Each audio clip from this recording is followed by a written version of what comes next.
Blessed Lord, we're so thankful for the providential provision. Scholars, godly men who inspire and inform us in apostolic transmission of the apostolic message. Exalted is your name, Father, Son, and Holy Ghost. Amen.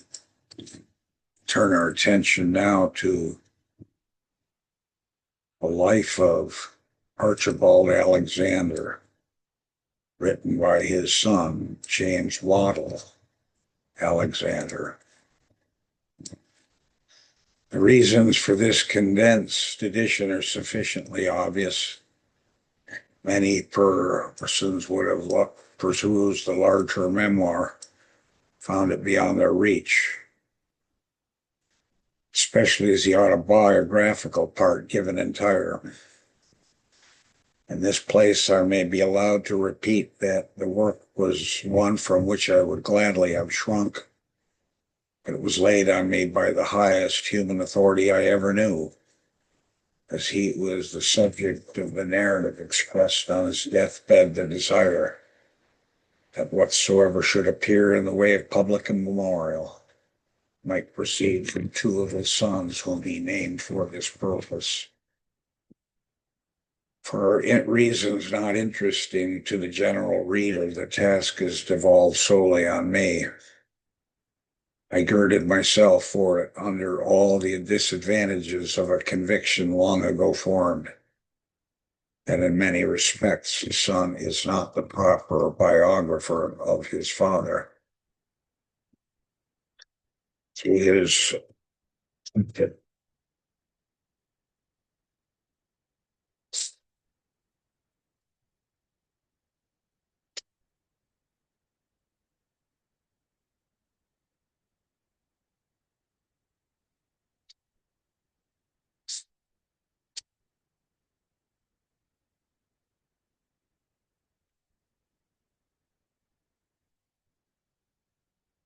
though his knowledge of facts and character may be supposed to be intimate, he is in danger either of writing a panegyric or falling below the truth in attempting to avoid it.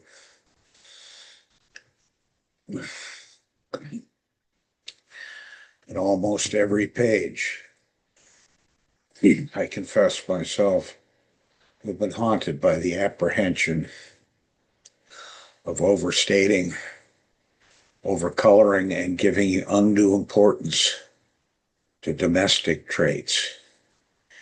If this evil has been incurred, it has not been from willful suppression of the truth, but from the warping influence of loving veneration.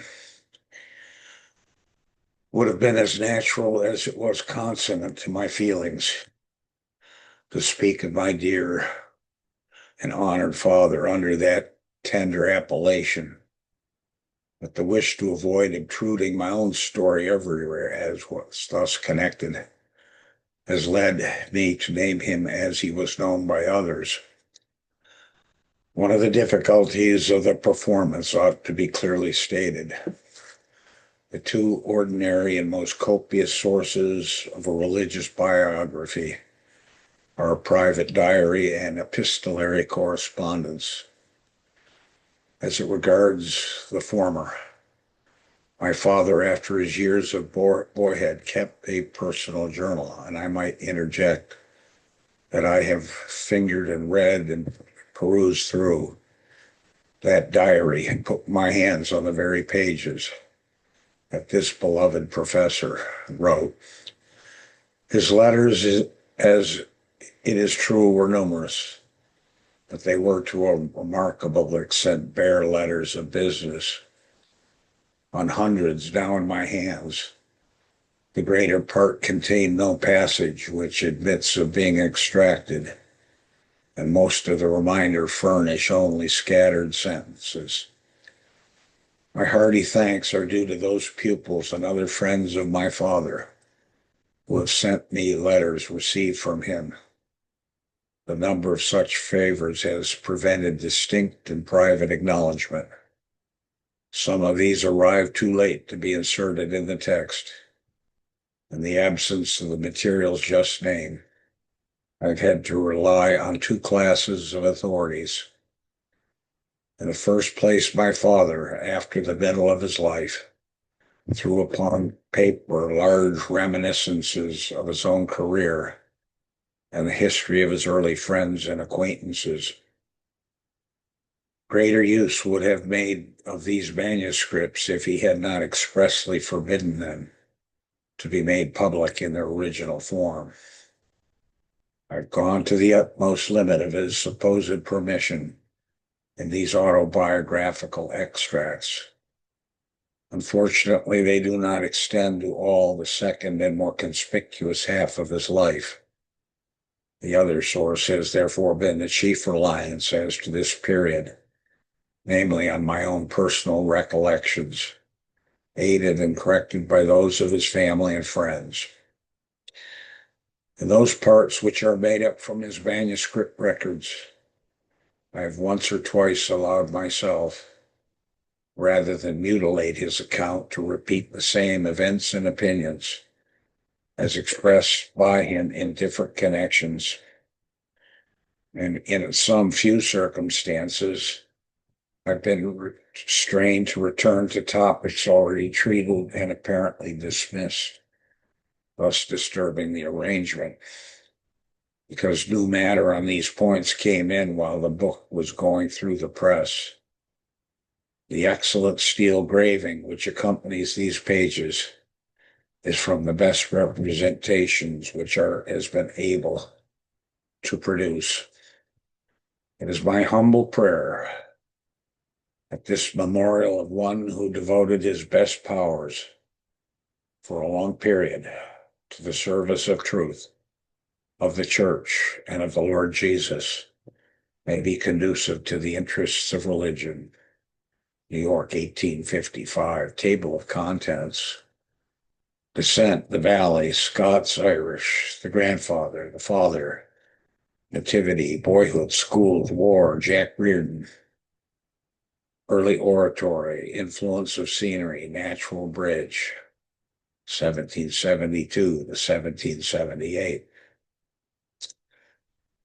Chapter 2, 1789, tutorship, leaving home, wilderness, religious state, Mrs. Tyler, Baptist preaching, pious millwright, skepticism, Jennings, convictions, Flavel, early joy, progress of awakening. Chapter 3, visit to revival in Southern Virginia, Samuel Moore, Smith, Graham, Lacey, Legrand, Sacrament, doubts and fears, departure of hope, renewed peace, return. 1789-90, revival in Rockbridge, self-examination, relapse into doubt, sudden joy, covenant, first communion, discussion of doctrines, Princeton College, dangerous illness, the Springs, Mount.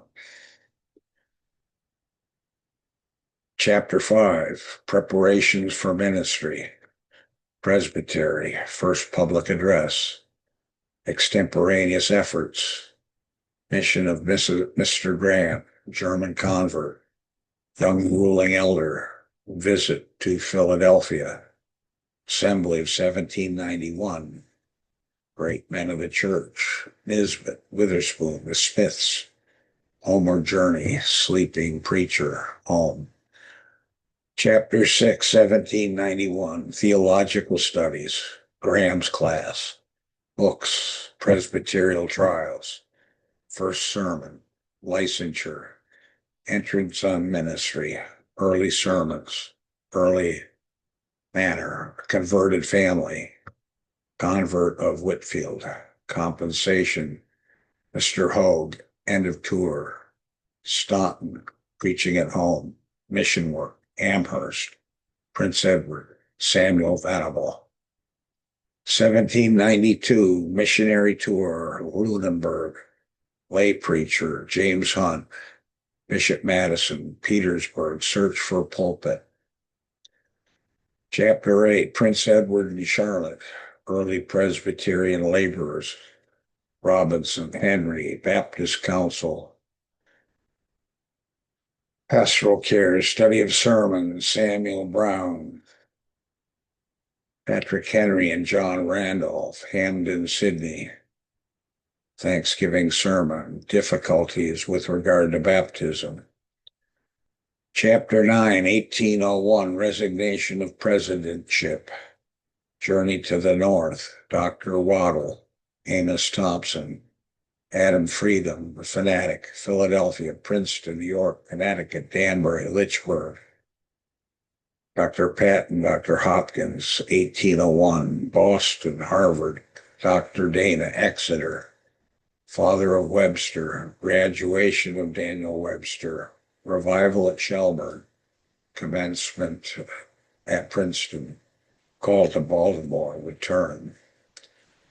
Chapter 11, 1802, Prince Edward, Marriage, Labors in Virginia, Call to the North, Critical Juncture, Removal, Journey to Philadelphia, Slavery, Daphne, City Life, City Clergy, Third Church, Religious Novel, Cares and Encouragements, City Destitution, the Evangelical Society, Call to Georgia, Chapter 12, Project of Theological Seminary, Dr. Green's Overture, Dr. Green's Plan, Dr. Miller's Narrative, Origin of Seminary, Election as Professor, Pastoral Farewell, Inaugurations, Dr. Miller's Discourse, Antecedent Fitness for the Post, Biblical and Theological Studies, Settlement at Princeton, Personal Traits.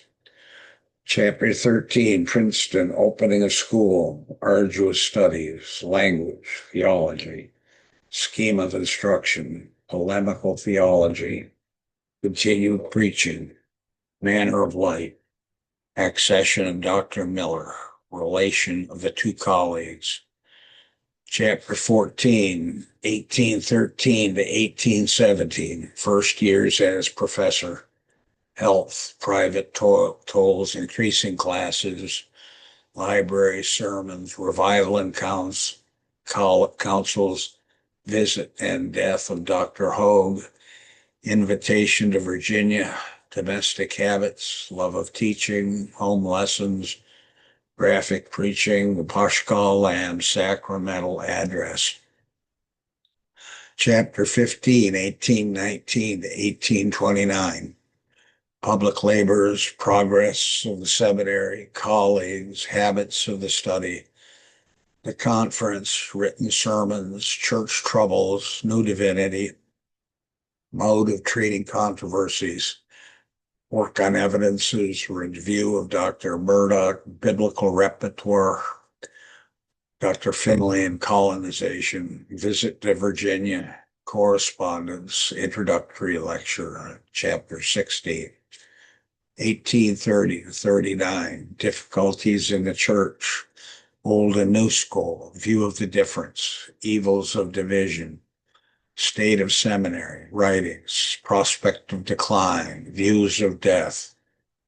Chapter 17, 1840 to 1851, Last Period, Declining Years, Correspondence, Views of Death and Eternity. Dr. John Breckenridge, Visit to Virginia, Address at Lexington, Death of Friends, Activity in Old Age, Connection with Public Bodies, Reviews, Visit of Mrs. Duncan, Death of Dr. Miller, His Character, Harmony of Professors, Dr. Miller's Testimony, Last Synod, Last Sermon Abroad, Persistent Labor, Happy Old Age. Chapter 18, The Last Scenes, Access of Disease, Interview with Dr. Hodge, Increased Illness, Interview with his son, Second Conversation with Dr. Hodge, Conversation with Mr. Schenck, Perfect Peace, Revival of Youthful Impressions, Dying Experience, Tranquil Joy, The Last Sabbath, Last Moments, Remarkable Answer to Prayer. Chapter 19, 1851, Funeral Services and Other Testimonials. The Procession, Dr. McDowell's Sermon, Cemetery, Dr. McGee's Address, Notice of Mrs. Alexander, Major Alexander. Chapter 20, General Summary, Personal Appearance, Health, Manners, Retiring Disposition, Social Traits, Benignity, Natural Endowments, Habits of Thought, Diligence, Extent of Learning, Colloquial Powers, Preaching, Testimony of Professor Henry, Personal Piety, and Conclusion. So happy to have this. The Life of Archibald Alexander. The Great Valley, Old Archibald Alexander, parentage, native place, early schools, the war, William Graham, Priestley, classical learning. About the year 1736, as nearly can now be discovered, three brothers named Alexander emigrated to America. Though they came from Ireland, they were a Scottish race, and their father, Thomas Alexander, had removed from Scotland to the neighborhood of Londonderry. Of these brothers, Archibald Alexander settled first in Pennsylvania, where his son William was born. Upon the river Schuylkill, the three brothers were well educated, and one of them, Robert, was a teacher of mathematics. After a residence of more than 2 years in Pennsylvania, Archibald Alexander removed to New Virginia, as the country was then called. His son William, being at the time about 9 years of age, he was among the earliest settlers of that particular region. While he resided in Pennsylvania, says the personal narrative to which we are indebted for most of the facts, the great revival which spread its benign influence over so large a portion of America extended to the congregation in which he lived, and he became a subject of the good work under the preaching of Mr. Rowland. This fact I learned from Dr. Robert Smith of Pequea, who knew him well and told me in 1791, when I sat at his house, that he had often met with my grandfather during that period following Mr. Rowland far and near. No better notion of the locality here principally concerned can be obtained than some paragraphs left by the subject of this narrative. The Great Valley of Virginia, as it was commonly called in the state, the Valley, is situated between the Blue Ridge and North Mountain, and its general direction is the same, from northeast to southwest. It is a continuation of the same valley, which, commencing on the Delaware and Easton, presses entirely through the state of Pennsylvania, including Bethlehem, Reading, Harrisburg, Carlisle, Shippensburg, Chambersburg, and many other flourishing towns and villages, and extends through Maryland to the Potomac. On the south side of this river, the Valley of Virginia commences and runs nearly through the state, embracing in its whole extent from the Delaware to the New and Kanawha River, as rich, as variegated, and a well-watered region as can be found in the United States. The width of this valley from mountain to mountain varies from 10 to 30 miles. 15 miles may be considered the mean breadth. There's also a difference in the surface. In some parts, the land is flat but rises in others into high hills, which everywhere in their uncultivated state are covered with forests of timber, which is often very large. Although the region under consideration is now the central part of Virginia, it generally received its inhabitants from a source very different from that of the remaining portions. For while the latter are from pure English stock, the former are Scotch-Irish and German in their origin. The people called the Scots-Irish are all Presbyterians, and descending from the Scotch, have nevertheless for several generations resided in the north of Ireland. They are people of marked traits, differing entirely from the native Irish and from the descendants of the English in Ireland. They have also acquired characteristics which distinguish them from the Scotch. These people settled in Ireland at different periods, but most of them went over in the times of persecution under the Stuarts. When Pennsylvania was laid open for settlement and freedom of religion was promised to all denominations by William Penn, many emigrated to the colony and settled in the southern and eastern counties, and the three counties which have since composed the state of Delaware. As the settlements extended, they spread themselves westward and were generally among the foremost to occupy new lands. Many of them therefore entered the great valley before described, about Harrisburg and Carlisle, also towards the Potomac and beyond it into Virginia.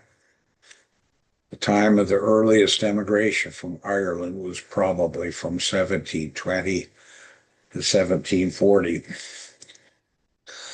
About the last mentioned date, some persons had penetrated so far along the valley as to reach the waters of the great Powhatan, commonly called the James River. This part of the valley, though uneven in many places, rocky, was found to be exceedingly fertile, and the coves and gaps in the mountains furnished good grazing for cattle. So favorable a port was brought back by the explorers that many families in eastern Pennsylvania determined to remove to New Virginia, as that was then called. Between 1740 and 1750, a great emigration took place, and as an unhappy schism then existed in the Presbyterian Church, dividing it into the old side and new side, as the parts were called, the people of these parties settled not promiscuously, but as separate groups which became germs of new congregations. For when a settlement was once made, it rapidly increased every year by immigrants, not only from Pennsylvania, but directly from Ireland. The emigrants from congregations of the old side planted themselves in compact bodies in that part valley east and south of Staunton, and even extended themselves over the Blue Ridge at Rockfish Gap, immediately before they found rich and beautiful land of Rockfish River. In a very few years, there were three ministers of the gospel stationed among them. The Reverend Mr. Cragg took charge of Augusta Church and that of Tinkling Spring. The Reverend Mr. Miller of Mossy Creek in Harrisonburg, and the Reverend Mr. Black of Rockfish on the eastern side of the Blue Ridge. That part of the valley which lies southwest of Staunton, as far as the forks of James River, was settled principally by adherents of the new side. The congregations of Hebron, Bethel, New Providence, Timber Ridge, and the Forks, with some mixture of others, were chiefly of the new side. First minister who settled in this part of the valley was the Reverend John Brown, who was born in Ireland but received his education, at least the finishing part of it, in this country, where he was a graduate of the College of New Jersey. When licensed, he visited New Virginia and received a call from New Providence and Timber Ridge, which then formed but one congregation. The next preacher of this party was, I think, Mr. Cummins, who preached at North Mountain and Bethel. And the Forks is that region about Lexington and further on towards the James River. There was no settled pastor before Mr. Graham. And here we resume the personal narrative. The congregation to which my grandfather belonged must have been in Norton, in the vicinity of Norristown, which did not then exist. It was divided into two, and the Friends of the Revival built a new house of worship, which they called Providence. From this, many families emigrated to New Virginia, settled together, and built a meeting house, which was called New Providence. As the congregation was extensive, they built another on Timber Ridge, 10 or 12 miles further along the valley. My grandfather's residence was within the bounds of the latter. My father's farm was adjoining. I've often wondered why he chose a residence in this part of the valley so hilly and precipitous when the whole country was before him, and when land could be had for a mere trifle. But I have understood that the selection was judiciously made on account of the fine pasturage in the mountains, made accessible to cattle by the gap of the Irish Creek. Archibald Alexander was a man of some remarkable points. At the solicitation of others and for the sake of his children, he gave lessons to such of the neighboring youth as would resort to him. The appearance of my grandfather, the narrative continues, I remember very well. He was rather below the common height, but was thick-set, broad-breasted, and strongly built. His face was broad and his eyes large, black, and prominent. The expression of his countenance was calm and benignant, and his manner of speaking was very kind and affectionate. He raised a company of men called Rangers, and as their captain performed a tour of duty on the Great Kanawha in Ohio. With this he received, in connection with other officers, a right to relocate thousands of acres in Kentucky. Perhaps no man ever left behind a higher character of uprightness and benignity than old Archibald Alexander, as he was called by the Scotch people. I have heard him spoken of by men of all classes, without variation in their testimony to his worth. A large part of Rockbridge County, which included a grant made by the king to a certain Mr. Burden, and was called within memory Burden's Tract. When Burden died, he left my grandfather sole executor of his will, with authority to sign numerous deeds for land already sold. This I trust he executed with fidelity, and although he had such opportunities of appropriating to his own use any quantity good of land, he never seemed to have the least desire to become wealthy. When he first came to the country, he only took up as much land as would make moderate farms for himself and his two sons, and to each of these, when grown, he gave proportions. They, however, surveyed tracts on Irish Creek, which at this day are among the most valuable lands in the neighborhood. William Alexander, son of the preceding, enjoyed fewer opportunities of education. Yet being of an active mind and having more access to books than his companions, he acquired a considerable fund of knowledge.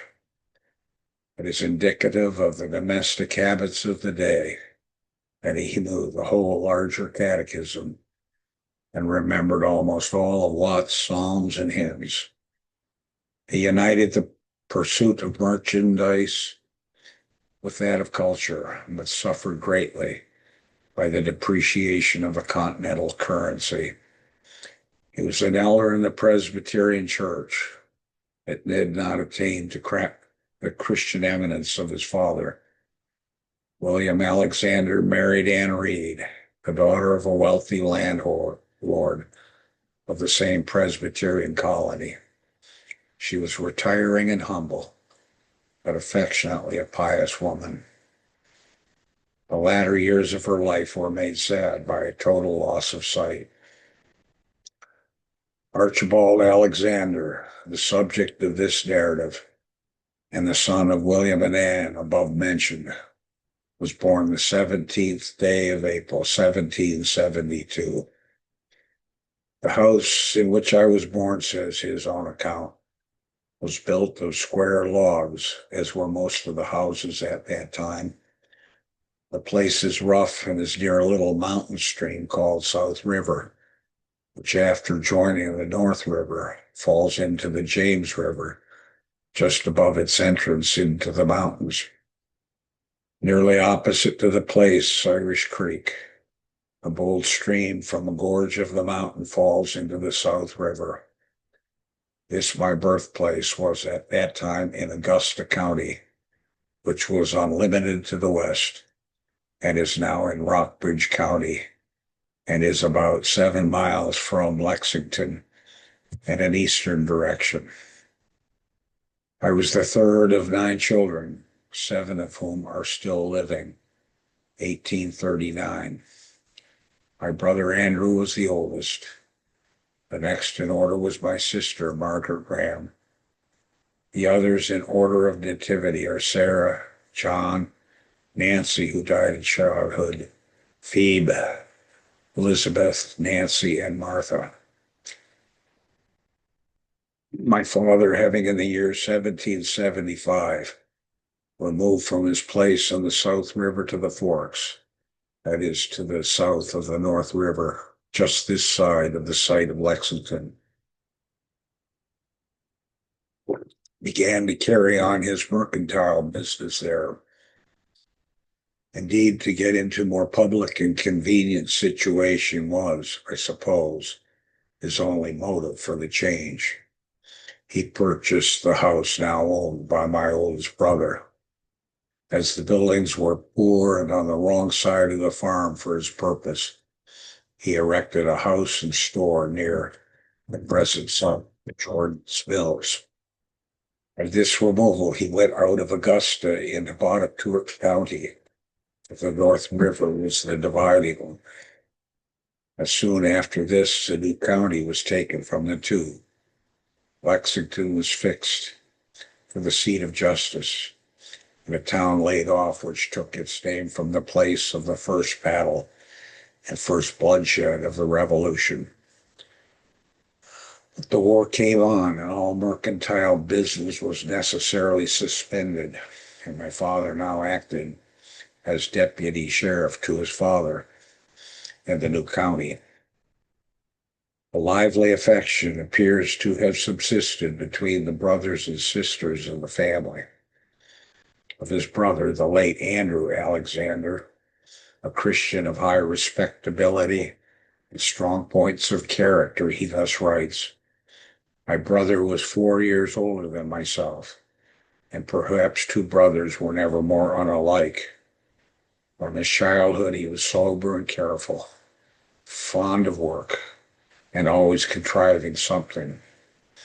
I heard my mother say that while the family sojourned at Irish Creek, when he was only 5 or 6 years of age, he made himself a booth in the garden, where he would sit and work with awl and needle, making himself a shot pouch. At the period, everything had a military complexion, the alarm of war having sounded through our peaceful country. But my brother was at the furthest remove from a warlike spirit. All his life was so devoted to peace that he would at any time rather suffer loss than enter contention. His youth, manhood, and old age corresponded with his childhood. He was of uninterrupted veracity, and so honest that no temptation could ever seduce him to take advantage. The country was new and the times difficult, in consequence of which the youth of that day grew up with hardier habits than ours. Dr. Alexander used repeatedly to tell his children that his father gave him a rifle the day he was 11 years old, and how he would spend days in the mountains in search of cattle which was lost, able to catch and discriminate the bells of his father's herd at a distance which seems almost incredible.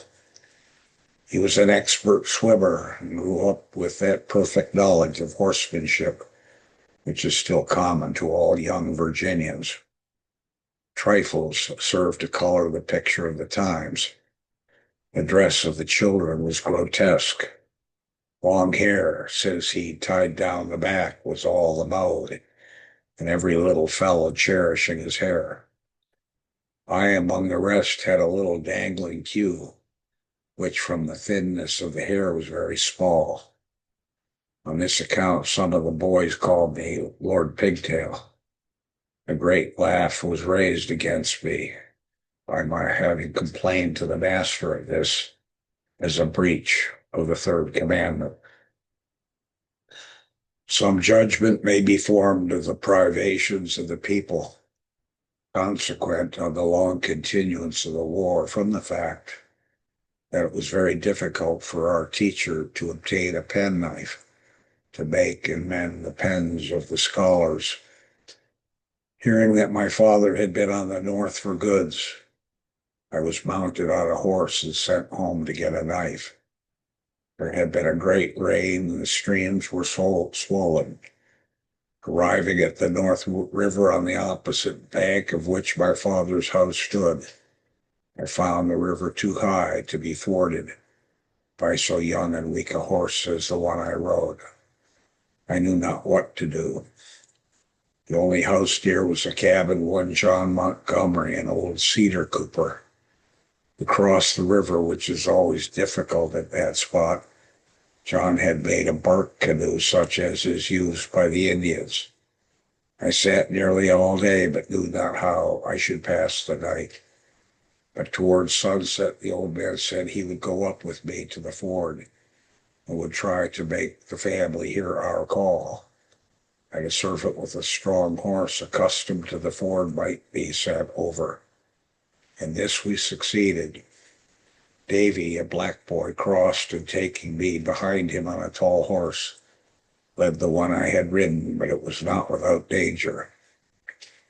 These details, as belonging to the history of Virginia, would not well be omitted. We shall gather from the narrative some account of his early lessons and teachers, which will not be without interest. Schools were very scarce. I recollect that after our settlement in Forks, as the whole country was then called, on which we resided, my eldest brother and sister went to a school kept in the woods, half-mile north, where my brother Major Andrew now lives. The master was one Kerrigan. They every day carried across the river on horseback.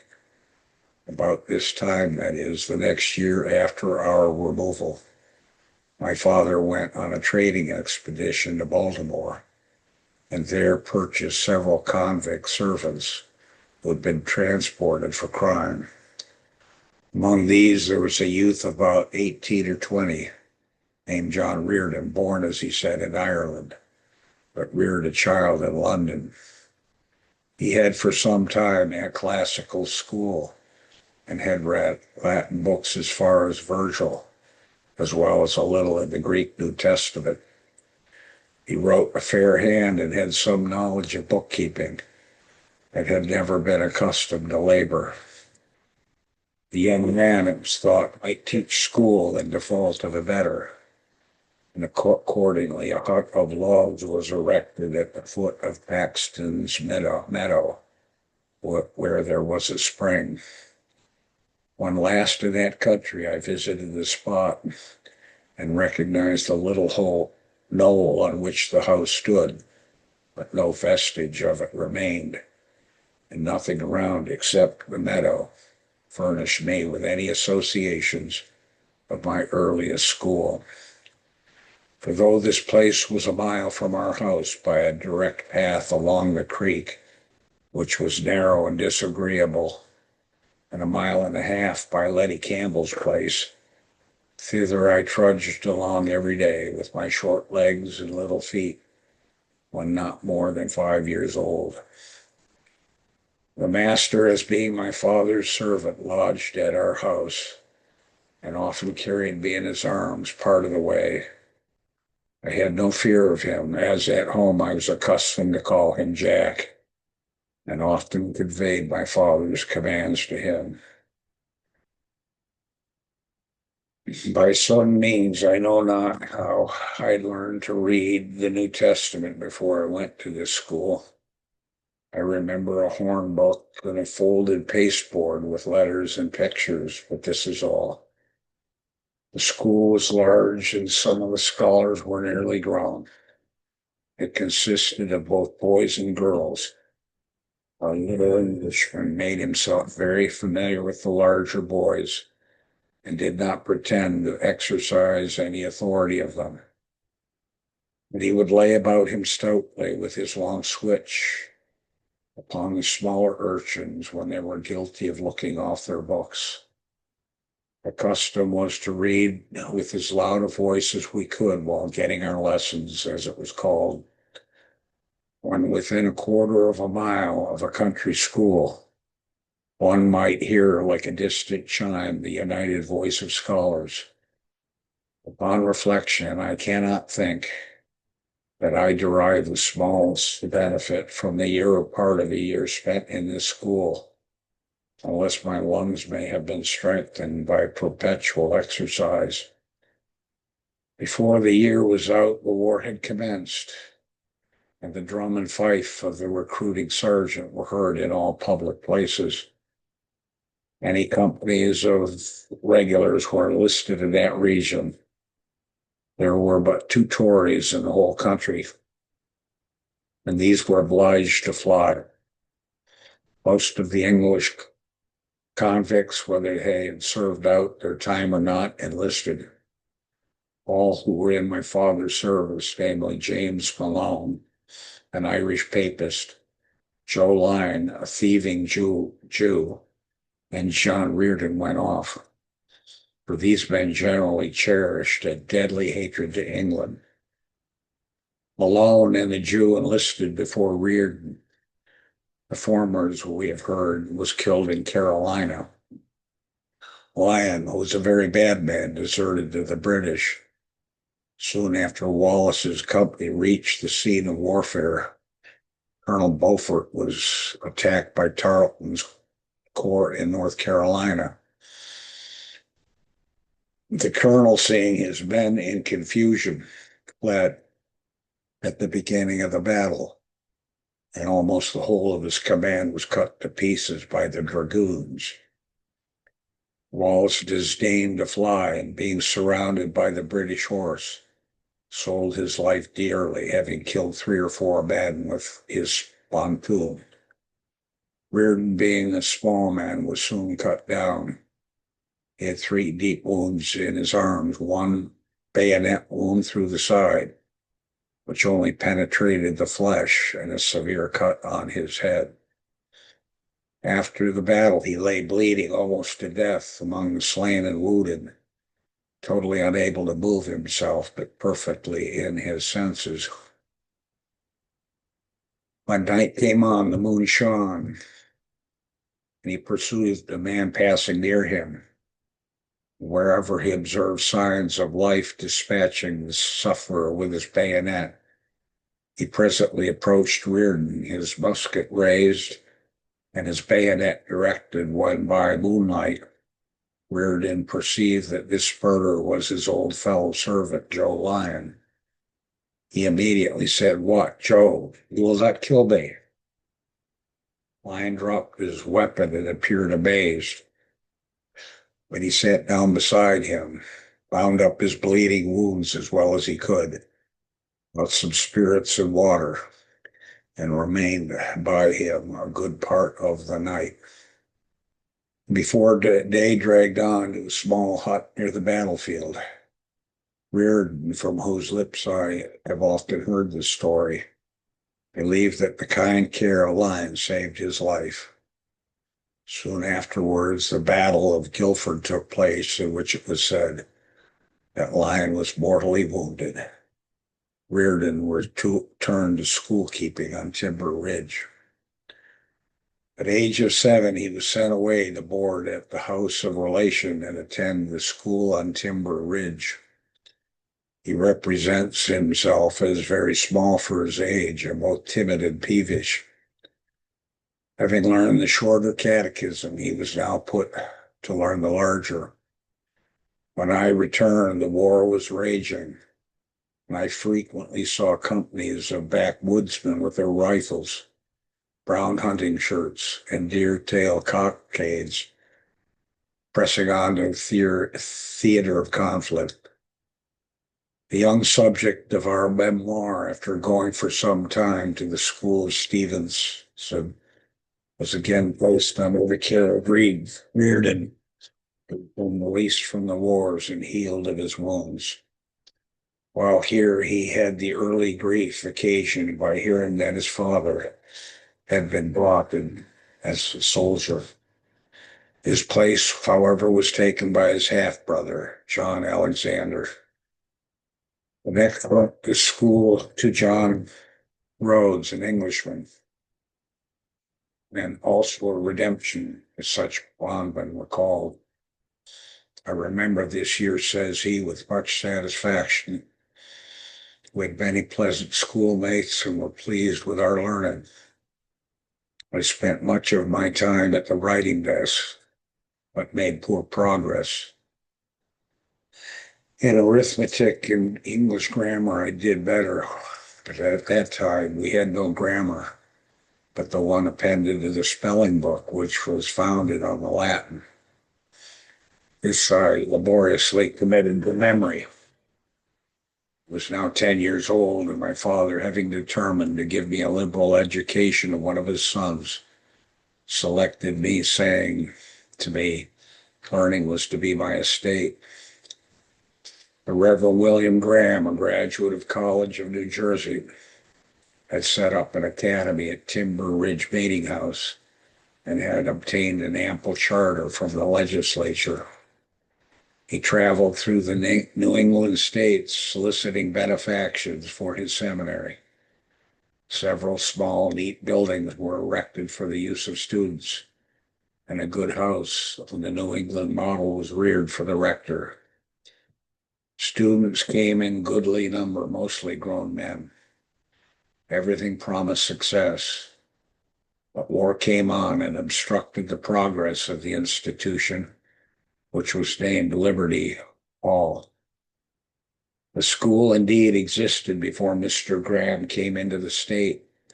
It had its seat in Mount Pleasant, near the site of the village of Fairfax, 6 or 7 miles to the east of Timber Ridge.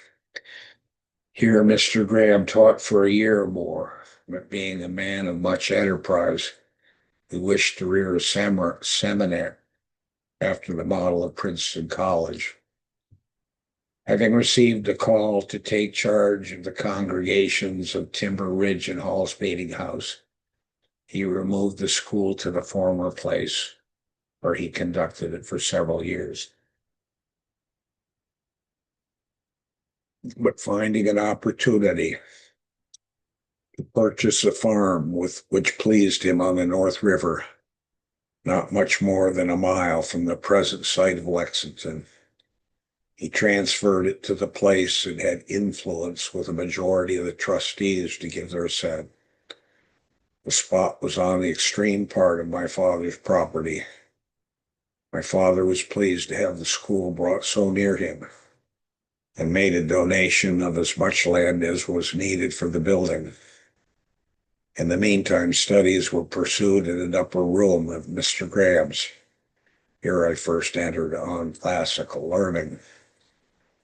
This is the proper place of giving some account of the Reverend William Graham, whose name must occur so frequently in these pages. To no man did Dr. Alexander owe himself more indebted in regard to the direction of his studies and the molding of his character. Such was his uniform testimony through life, and we cannot do better than subjoin his own estimate of this truly great thinker, gathering it from a discourse delivered in 1853 among the very studies of his early studies. Mr. Graham possessed a mind formed for profound and accurate investigation. He'd studied the Greek and Latin classics with great care and relish the beauties of these exquisite compositions. With the authors taught in the schools, he was familiar by long practice in teaching, and always insisted on the importance of classical literature as the proper basis of a liberal education.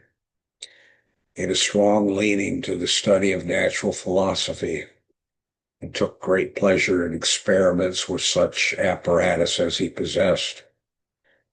As he was an ardent patriot and thorough Republican, the times in which he led him to dispose much attention to the science of government.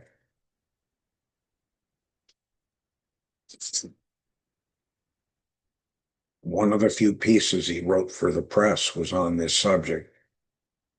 By some, he was censured for meddling with politics, and it should be remembered that at this period, the country, having cast off its allegiance to Great Britain and declared itself independent, had to lay the foundation of governments, both for the states and the nation, and the welfare of posterity, as well as the existing inhabitants of the land, was involved in the wisdom with which this work was done. The talents of any man capable of thinking seem to be fairly put into requisition. It is a sound maxim that men living at one time must not be judged by the opinions of an age in which all circumstances are greatly changed.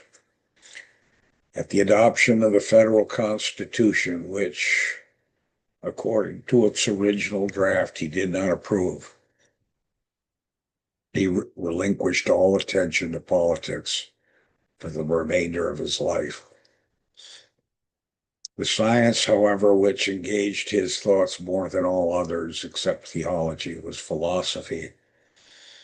Though acquainted with the best treatises which had then been published, he carried on his investigation not so much by books as by patient and repeated analysis of various processes of thought as those arose in his mind, and by reducing the phenomena thus observed to a regular system. The speaker is of the opinion that the system of mental philosophy which he thus formed was in clearness and fullness superior to any which had been given in public and numerous works published on this subject. It is greatly to be regretted that his lectures were not committed to writing for the benefit of the world. It was, however, a fault of this profound thinker that he made little use of his pen, and it was also a defect that in latter years of his life he addicted himself little to reading to the production of other men, and perhaps entertained too low an opinion of the value of books. Mr. Graham, in his theological creed, was strictly orthodox, according to the standard of his own church, which he greatly venerated. But in his method of explaining some of the knotty points in theology, he departed considerably from the common track, judging that many things which have been involved in perplexity and obscurity, and the manner in which they were treated, are capable of easy and satisfactory explanation by the sound principles of philosophy. As a preacher, he was always instructive and evangelical, though in common his delivery was feeble and embarrassed rather than forcible. But when his feelings were excited, his voice became penetrating, and his whole manner awakening and impressive. His profound study of the human heart enabled him to describe the various exercises of the Christian with a clearness and truth which often greatly surprised his pious hearers, to whom it seemed as if he could read the sentiments of their hearts. When the object was to elucidate some difficult point, he was accustomed to open his trenches, so to speak, at a great distance, removing out of the way every obstacle until he was prepared to make his assault on the main fortress. Thus insensibly he led his leaders along step by step, gaining assent first to one proposition, then to another, until at last they could not easily avoid acquiescence in the conclusion to which he wished to bring them. As a clear and cogent reasoner, he had no superior among his contemporaries, and his preeminence was acknowledged by all unprejudiced persons.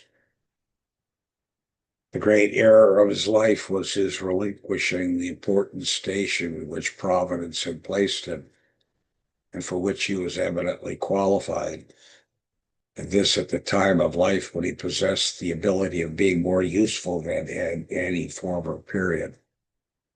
Having removed to the banks of Ohio, he fell into great embarrassments, in the midst of which he died, in consequence of a violent fever contracted by exposure to drenching rains on a journey to Richmond.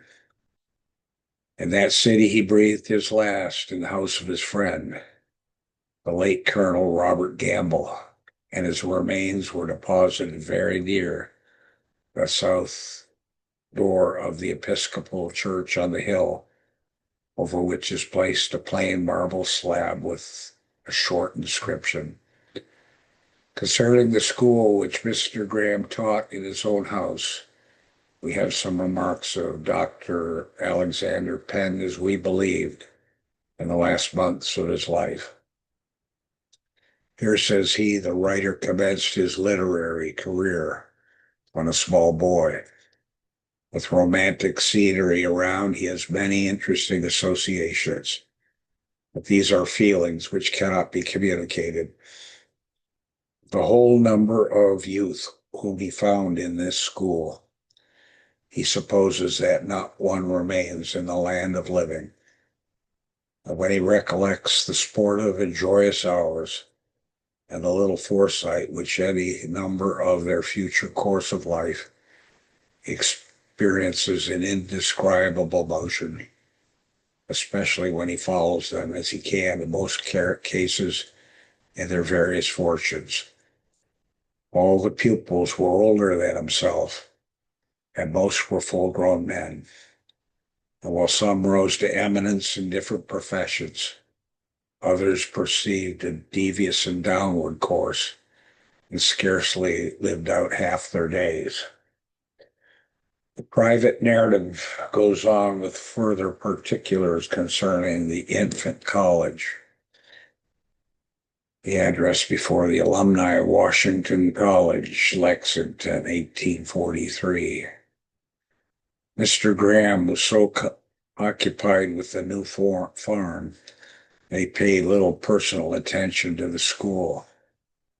But his usher, James Priestley, was fully competent. Mr. Graham had perceived his extraordinary memory while yet a small boy, at a catechizing in the congregation, and little Priestley was domiciliated with the minister. Here his progress in Latin and Greek exceeded anything that had been known in the country. His memory, indeed, was so retentive that he seemed to forget nothing that he read or heard. It was a custom for all the boys who boarded with the rector to give an account of the sermons on Sabbath evening. Priestley, who fell asleep all the time of the preaching, would nevertheless repeat the sermon almost verbatim. classics commonly read at school. He had so completely learned by heart that I ever hardly saw a book in his hand when hearing classes in Ovid, Virgil, Horace, or Homer. He would sometimes take his pupils to a large spring, which bursts from the side of a steep hill and rushes with noise into the river just below. The place is very romantic and worth a visit from anyone who is in Lexington. Hither Priestley would resort with his larger scholars to spout the orations of Demosthenes in the original, with all the fire of the Grecian orator himself. He had about him an enthusiasm which transported him beyond himself, and the sentiments which he uttered were sublime. 20 years later, I've seen him in a school of 200 boys, and when one of them did not declaim his mind, he would jump out into the floor and deliver a speech as he conceived it ought to have been spoken. Mr. Priestley did not continue to be a teacher in the school more than a year after my entrance. He directed his course towards Maryland and soon received employment as a classical instructor, first at Annapolis, then in Georgetown. After removing to Kentucky as a lawyer, he resumed the business of teaching and returned to Georgetown. After some time, he transferred the abode to the city of Baltimore, where I visited him in 1801. A few years after this, he received an invitation to take charge of Cumberland College, as it was known then, in Nashville. He spent the last years of his life, though all were impressed with his extraordinary learning and his high qualifications of a classical teacher. He did not succeed well in organizing and arranging an infant college. He was indeed very eccentric, though very amiable man, and married a woman as eccentric as himself. As Dr. Priestley says in his Lexington address above, recited, possessed an enthusiastic ardor in behalf of education, which I have never seen surpassed, and succeeded in inspiring his pupils with somewhat of the same. From him, the speaker derived the impulse in his first literary discourse, and he therefore feels a pleasure in having the opportunity of paying deserved tribute to the memory of a teacher who was the ornament to this institution in its earliest days. Under such teachers, the attainments of our young scholar as he represents them were humble. Under Priestley, he became thoroughly versed in Rudiments Latin grammar, which stuck to him through life. He was encouraged by learning and was a boy of great promise because, says he, from my earliest years, a sense of deficiency had preponderated over all vain conceit of my abilities. Under Mr. Graham, he proceeded to the study of languages. He speaks of being surrounded by evil companions. The school became exceedingly corrupt. A bashful and timid disposition kept him from many excesses, but he records and laments his initiation into very dangerous games and foolish practices. At about that time, he began to read Horace. He enjoyed the able instructions of a new usher, Archibald Alexander, afterwards governor of Tennessee. And the life of one afterwards attracted notice as a public speaker. The incidents ought to have place. The students were permitted, in order to improve themselves in speaking, of public exhibitions in which plays were acted. Much of our time was taken up in rehearsal. I always had the part of a female as being of the proper size. This I disliked very much, but it was passed on me. As to other speaking, I had made a poor hand of it and was seldom able to get through my speech. In writing and composition, nothing could be more miserable. My handwriting was as bad as it well could be, and I felt unable to compose anything. Once I attempted to take part in a debate, but it was an utter failure. After the departure of Mr. Rowan, we fell again under the tuition of Mr. Graham, and as he was fond of natural philosophy, he devoted himself most cheerfully to the improvement of the pupils. The course which we followed was that which prevailed at Princeton under Dr. Witherspoon. We had the same transcripts and even transcribed his lectures on moral philosophy and criticism. Much attention was then paid to practical mathematics, surveying, mensuration, and navigation. During the whole time of his connection with the Academy, he was, according to the subsequent and sober views, making very little advancement in mind or morals. Envisioned by many idle and some profligate boys, he joined them in many of their ways, though not without pungent checks of conscience. But the regular course of study he had been passed through, and it was the desire of the principal that he should take a regular degree, conformably to the powers which had been granted by the legislature.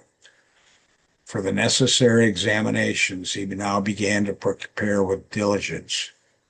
I was, however, conscious, says he, that I had passed over most of the studies superficially, although at every public examination had been placed in the first grade, more on account of my youth and small size and the promptitude of my answers than deserved. I had not proceeded far in my review when my father returned from a journey to Fredericksburg, informed me that he had made an engagement for me to be a tutor in the family of General Posey of the Wilderness, 12 miles west of Fredericksburg. It is a little remarkable that on that journey he stayed at the house of Dr. Waddell, afterwards my father-in-law, and had nearly made an arrangement for me to be his assistant in the school which he kept. I was only a little turned of 17. My father was very peremptory in his orders, and I could do nothing but obey. Before we leave this beautiful and picturesque scenery of Rockbridge, we think it suitable to give some review of the impression which it made on the subject of this narrative. It was a topic on which he loved to dwell in animated conversation even to his last days.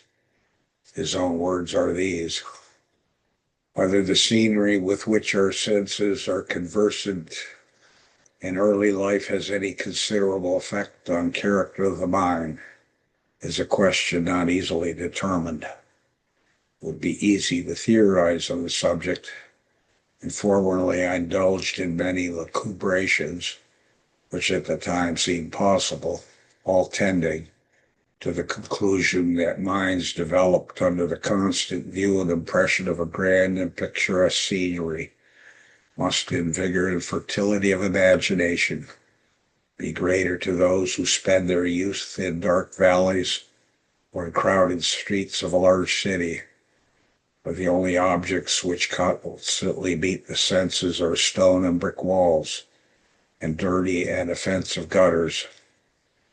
The child of the mountains, who cannot open his eyes without seeing sublime peaks penetrating the mountains, stupendous rocks, and deep and dark caverns enclosed by frightful precipices, thought I must possess a vivid impression of the scenes of nature by which he will be distinguished from those born and brought up in the city, or the dull, monotonous plain, where there is neither grandeur nor variety.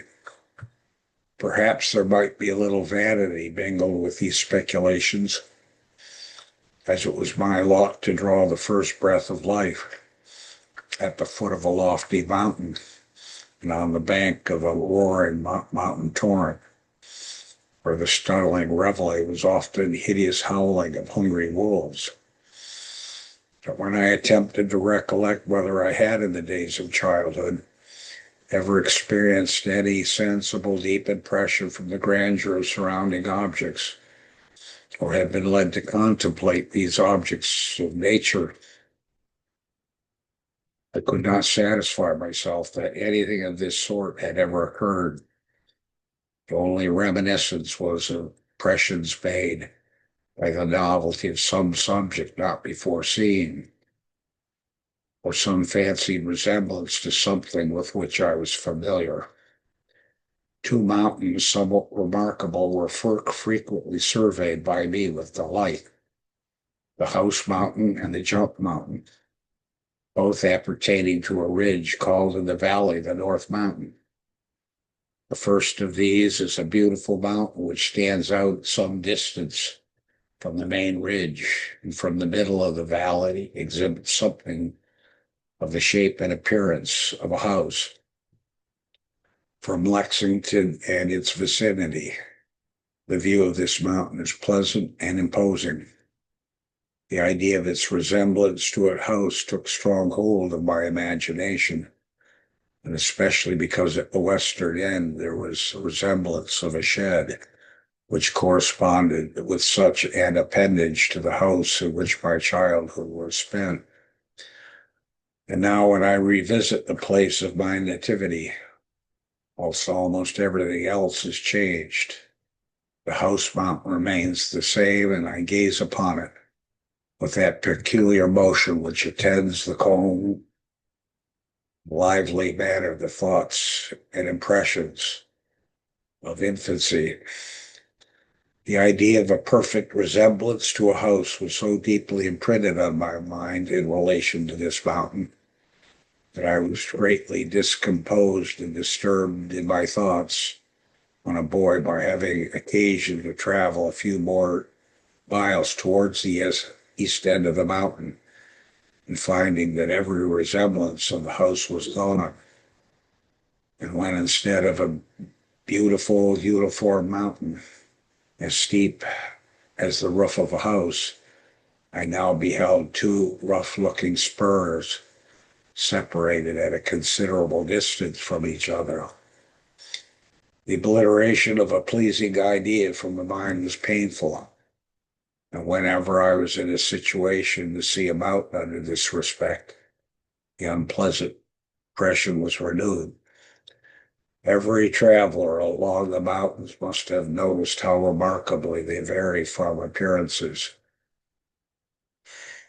Any changes so, but from the same site, a prominent mountain exhibits a wide variety of aspects. This, I believe, is what is called looming, and was much noticed by Mr. Jefferson from Monticello, particularly in relation to that remarkable isolated mountain called Willis's, which elevates its head to considerable height at a great distance from any other mountain or hill. Blessed Lord, we thank you for this life of Archibald Alexander, as we get to know him as a man, but then later as a profound scholar and first professor at Princeton. Blessed be your name, now and forever, Father, Son, and Holy Ghost. Amen.